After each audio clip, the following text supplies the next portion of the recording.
YS కుటుంబం మొదటి నుంచి పేద ప్రజల పక్షాన నిలబడి ఒక ఆశయం కోసం పనిచేసినటువంటి కుటుంబమే కానీ ఏనాడు ఆస్తుల కోసం కొట్లాడుకోలేదని, అలాంటి కుటుంబాన్ని ఈరోజు చంద్రబాబు పావుగా మారిన షర్మిల ఆస్తుల గొడవ పేరుతో ఆ కుటుంబాన్ని రోడ్డున పడేయటం బాధాకరమని వైసీపీ రాష్ట్ర సంయుక్త కార్యదర్శి కిషోర్ బుస్పాటి విమర్శించారు.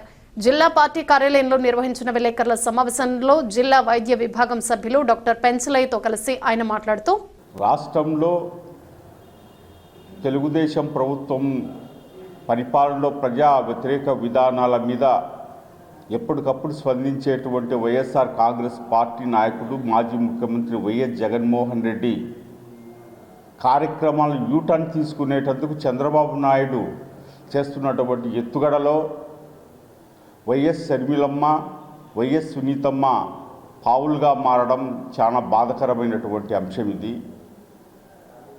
ఈరోజు చంద్రబాబు నాయుడు చేస్తున్నటువంటి యూటర్న్ రాజకీయాల్లో వైఎస్ షర్మిలమ్మ కానీ వైఎస్ సునీతమ్మ కానీ పావులుగా మారడం ఇది చాలా విడ్డూరమైనటువంటిది.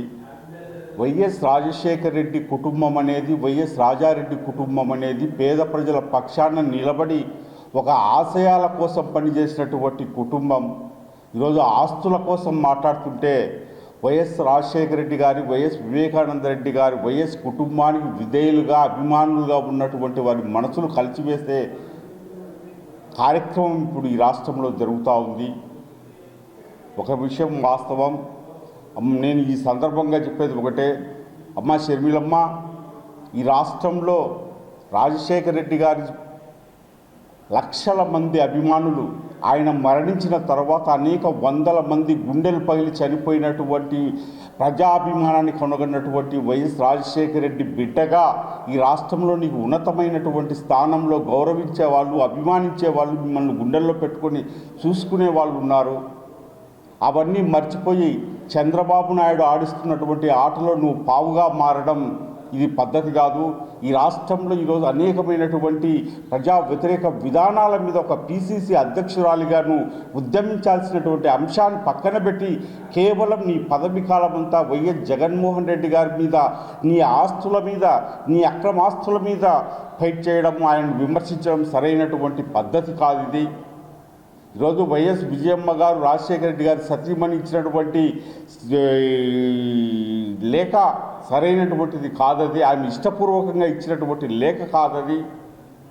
నువ్వు జగనన్నకు వ్యతిరేకంగా నాకు అనుకూలంగా ఇస్తావా ఇవ్వవా అని చెప్పి ఆమె గొంతు మీద కత్తి పెట్టుకుంటే ఏ తల్లైనా ఏమి చేయలేనటువంటి నిస్సహాయ స్థితిలో తన బాధను అధిగమించి ఆమె పడుతున్నటువంటి ఆవేదనను ఇచ్చేటువంటి ఈ యొక్క ఉత్తరాలు ప్రజలు గమనిస్తున్నారు, ప్రజలు చూస్తున్నారు, ప్రజలు దీన్ని అర్థం చేసుకుంటున్నారు. అంతేగాని ఒక విషయం అయితే షర్మిలమ్మకు కానీ వైఎస్ సునీతమ్మకు కానీ చెప్పడం లేదు ఒకటే, సీజన్ ప్రకారం ఇస్తేనే వైఎస్ వివేకానంద రెడ్డి మరణ వార్త మీకు తెలుస్తుందా? సీజన్ తర్వాత మళ్ళీ సైలెంట్ కావడం, చంద్రబాబు నాయుడు చెప్పినప్పుడు మళ్ళీ మీరు దాని మీద మాట్లాడడం, ఇంతకు మించి మీరు ఏమైనా చేస్తున్నారా? వైఎస్ కుటుంబం అనేది ఆస్తుల కోసం పనిచేసేటువంటి కుటుంబం కాదు. ఇది ఆశయాల కోసం కుటుంబం పనిచేసేటువంటిది. తండ్రి ఆశయాలను పునికి పుచ్చుకొని ఈ రాష్ట్ర ప్రజలకు అందించాలి, ఈ రాష్ట్ర ప్రజల పక్షాన, పేద ప్రజల పక్షాన నిలబడాలనేటువంటి ఉద్దేశంతో, ఒక మహా ఆలోచనతో వైఎస్ జగన్మోహన్ రెడ్డి గారు రాజకీయ ప్రవేశం చేసి అనేకమైన ఒడిదుడుకులు, ఇబ్బందులు, కష్టాలు ఉన్నా అధిగమించి తండ్రి ఆశయాలను నెరవేర్చాలనేటువంటి ఒక అంకుటిత దీక్షతో ఈరోజు వైఎస్ జగన్మోహన్ రెడ్డి గారు ఈ రాష్ట్రంలో చంద్రబాబు నాయుడు ప్రజా వ్యతిరేక విధానాల పట్ల అనేక మంది అనుభవిస్తున్నటువంటి ఈ కష్టాల పక్షాన నేనున్నానని చెప్పి ముందుకొచ్చేటువంటి కుటుంబం వైఎస్ జగన్మోహన్ రెడ్డి కుటుంబం, వైఎస్ రాజశేఖర రెడ్డి కుటుంబం. అటువంటి వైఎస్ రాజశేఖర రెడ్డి గారి ఆశయాల కోసం పనిచేసేటువంటి కూతురిగా నువ్వు చరిత్రలో నిలబడాల్సినటువంటి అవసరం ఉంది తప్ప, నువ్వు ఆస్తుల కోసమని చెప్పి, మరి డబ్బుల కోసమని చెప్పి నువ్వు ఈ విధమైనటువంటి తండ్రి ఆశయాలను నీరుగార్చే కార్యక్రమాలను దూరంగా పెట్టాల్సి ఉంటుంది. కానీ ఈ వయసులో ఒక తల్లిగా వైఎస్ విజయమ్మ పడుతున్నటువంటి ఆవేదన ఒక తల్లిగా నువ్వు అర్థం చేసుకోవాల్సినటువంటి అవసరం ఉంది.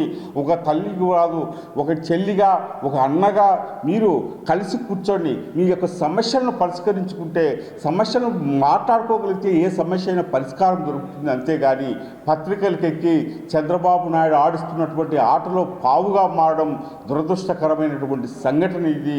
ఈరోజు నేను ఈ సందర్భంలో వైఎస్ షర్మిలమ్మ గారికి చెప్పేది ఒకటే, ఏ రోజు ఏ ఆపద వచ్చినా అన్నా అంటే ఆదుకోగలిగేటువంటి ఈ భూ ప్రపంచంలో జగన్మోహన్ రెడ్డి తప్ప నిన్ను ఆదుకునేటువంటి వాళ్ళు లేరు.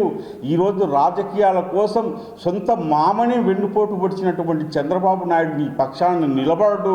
కేవలం అధికారం ఉంది కదా అని చెప్పి నువ్వు చంద్రబాబు ఇచ్చేటువంటి కరెన్సీ కోసం, చంద్రబాబు ఇచ్చేటువంటి ప్యాకేజీ కోసం జగన్మోహన్ రెడ్డి మీద బురద తగిలినంత మాత్రాన ప్రజలు నమ్మే పరిస్థితుల్లో లేరు. ప్రజలు చూస్తున్నారు. ఒక రాజశేఖర రెడ్డి గారి బిడ్డగా ఈ రాష్ట్రంలో గౌరవం అందుకోవాల్సినటువంటి నువ్వు ప్రజల చేత విమర్శించబడుతున్నావమ్మా. ఒక్కసారి ఆలోచించి ఈ వయసులో తల్లి అయినటువంటి విజయమ్మకు ప్రశాంతమైనటువంటి జీవితాన్ని ప్రసాదించండి. ప్రశాంతమైన ఆయన జీవించేటువంటి ఒక వాతావరణాన్ని క్రియేట్ చేయండి తప్ప మీ ఆస్తుల కోసం విజయమ్మను బ్లాక్మెయిల్ చేసి తప్పుడు లేఖలు, తప్పుడు ప్రకటనలు ఇవ్వడం అనేది బాధకరం. మరి ఇటువంటి ఏదైనా సంఘటన జరుగుతున్నప్పుడు సంబంధం లేనటువంటి జమలమడుగు ఎమ్మెల్యే ఆదినారాయణ రెడ్డి సోదినారాయణ రెడ్డిగా దీని మీద ఆజ్యం పోసేటువంటి కార్యక్రమం జరుగుతూ ఉంది.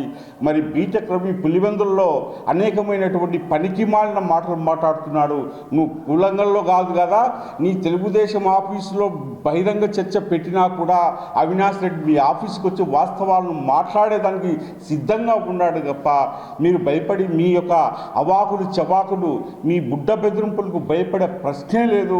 ఈ రాష్ట్రంలో వైఎస్ జగన్మోహన్ రెడ్డి జీవించేటంత కాలం పేద ప్రజల పక్షాన నిలబడేటువంటి కార్యక్రమం వైఎస్ఆర్ కాంగ్రెస్ పార్టీ తీసుకుంటుంది.